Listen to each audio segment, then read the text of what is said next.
My name is Laura Fukumoto. I'm at Alimano Elementary School, and I teach. I'm a self-contained teacher, but we're also I'm one of the co-chairpersons of the math committee at our school. Laura, could you tell us a short story about how an MLI strategy has been implemented in your school? Well, it started with our action plan, and the fact that our whole team attends the McREL Sessions Institute. We get to talk a lot, and so the idea came that we were going to have this collaboration period during school time. Per grade level, they would be the teachers would be released, and they would demonstrate lessons that use the principles of good math teaching, like using manipulatives and lessons that were data driven. And this year we even got a better. So now the teachers collaboratively plan a lesson and they execute that. So what we do is we plan lessons together and make sure that the kids, they're not just reaching standards, that they're exceeding standards. So we put a lot of emphasis on problem solving and high level thinking, and that has so far that has been really successful, because they not only learn the content, they get to learn strategies, and then we design the lessons together, and then the kids are called in.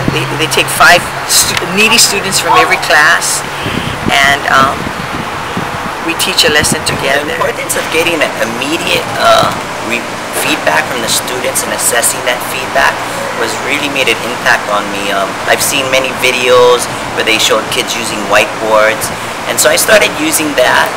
The other thing was when Matt started to use that clicker, and we actually had gotten those clickers beyond questions in the classroom, and I was kind of discouraged to use them because I wasn't sure of the technology, but as I saw it used in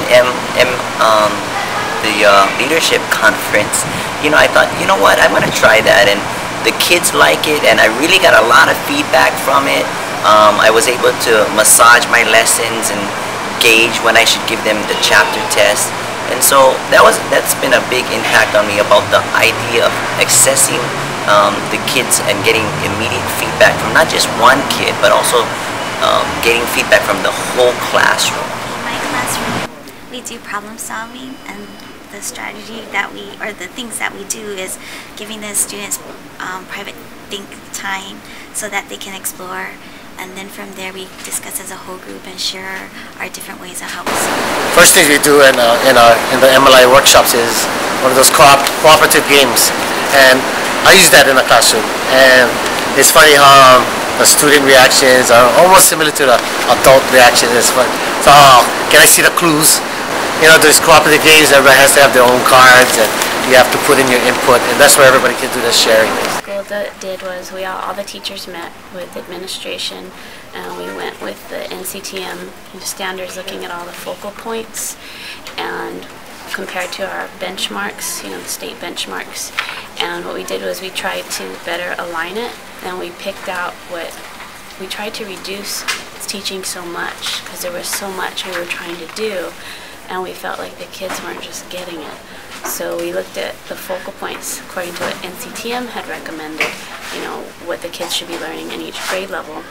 And we tried to narrow down so we weren't just trying to teach everything within the school year. So we tried to better focus what we were teaching within each grade level.